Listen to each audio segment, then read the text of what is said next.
Hi guys, so I showed you last week how to access DigitalLearn. This week I'm going to walk you through one of the modules. Depending on your computer, you will double click on any of these buttons to access the internet.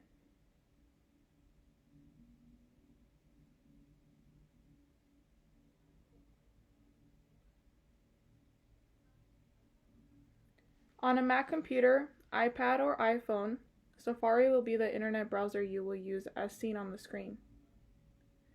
I'm going to click here and proceed by typing the website digitallearn.org here at the top in the search bar and hit the enter key on the keyboard.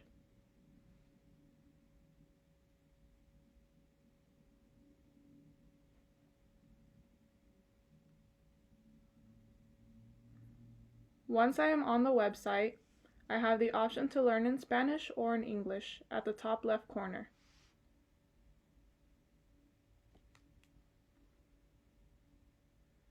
By scrolling down, I will find the module for today's lesson.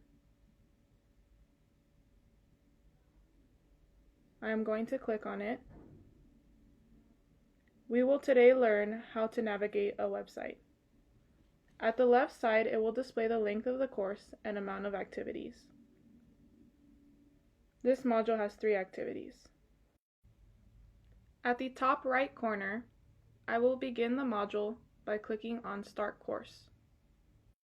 Hi, I'm Sarah.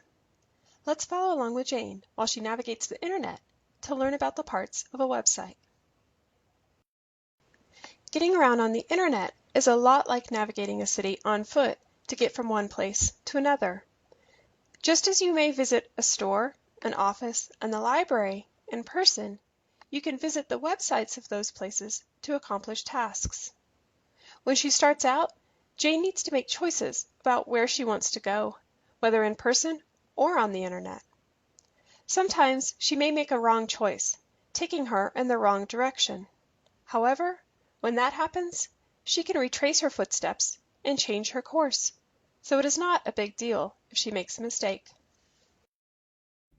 Once I am done with one activity, it will take me to this page automatically. I will move on to the next activity by clicking Continue as shown here.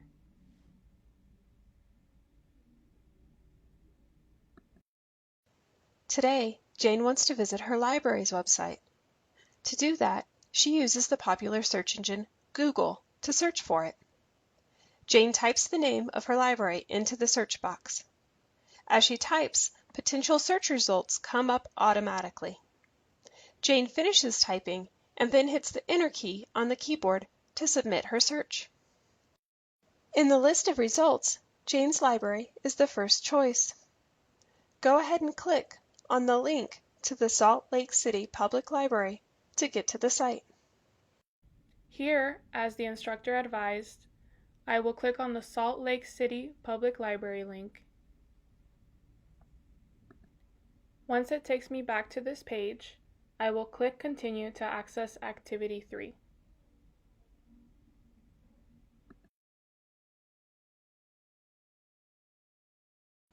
Great!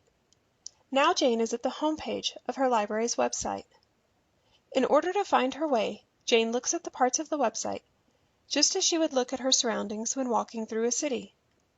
Looking at the parts of a website can help identify possible paths to take. Most websites have a menu of navigation choices at the top of the page. These menu choices usually outline the main sections of the website. You can click on these sections to browse around the site. You can often find your way around on a website using the navigation menu, since the sections serve as directions to where you're going. Just below the main navigation menu is a section with featured content. Many websites include content in this space on the page.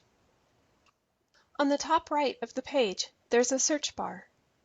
This search bar allows library site visitors to search the library catalog for books and other items to check out. You can also use it to search for other information on the website. Most websites have a search feature where you can search within the site for specific information. Not everyone likes to browse using the navigation menu, and some prefer to search for what they're looking for. Jane wants to see what free movies will be playing at the library. The Events option in the navigation menu seems like a good place to begin. Give Jane a hand and click on the events in the menu. Good job!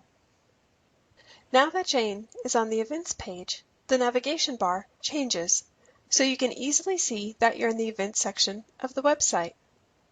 It's common for the navigation bar to change in some way, so website visitors have a hint about where they are within a website. It's similar to a "You are here" pointer on a map. While Jane is browsing around the website, if she happens to make a wrong choice or wants to do something different, she can always go back to the home page by clicking on the logo. Most web pages have a logo or website title on the top left, and you can usually click on this area to go back to the home page. On this calendar page, the main area has more featured content. Jane needs to scroll down to see more information.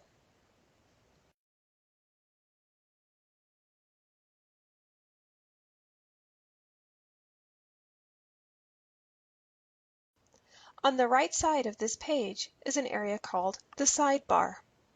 Sidebars often have additional information or provide more links and navigation options. On this page, the sidebar gives more ways to get to event information, including a calendar and types of events. In the main area of the page, Jane can see the upcoming events. She's interested in the Savvy Senior movies and needs to click on the link for more information. Give Jane a hand by clicking the Savvy Seniors movie link.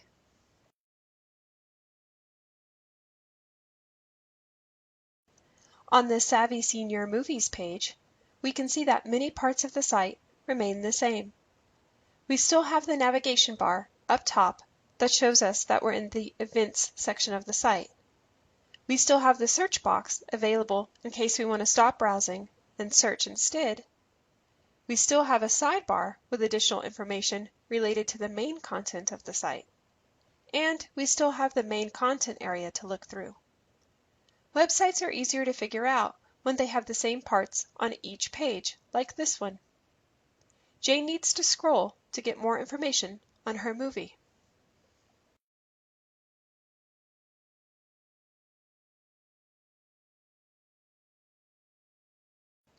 Jane has found what she is looking for and can choose from the movies and times listed on the website.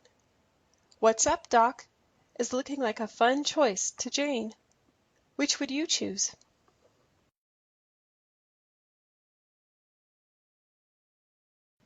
If Jane continues to scroll all the way to the bottom of the page, past the movie information, she'll see what's called the footer. The footer usually appears on the bottom of each page and often includes basic information about the website or company, contact information, and more. At the end of the lesson, you will receive a certificate of completion and you will have the option to download it or review the courses you learned for extra help. Again, if you guys have any questions, let me know in the comments. I hope everyone is doing well. I will gladly create a video on any specific platforms or computer programs you need help with. Have a great week, guys. And thank you for tuning in.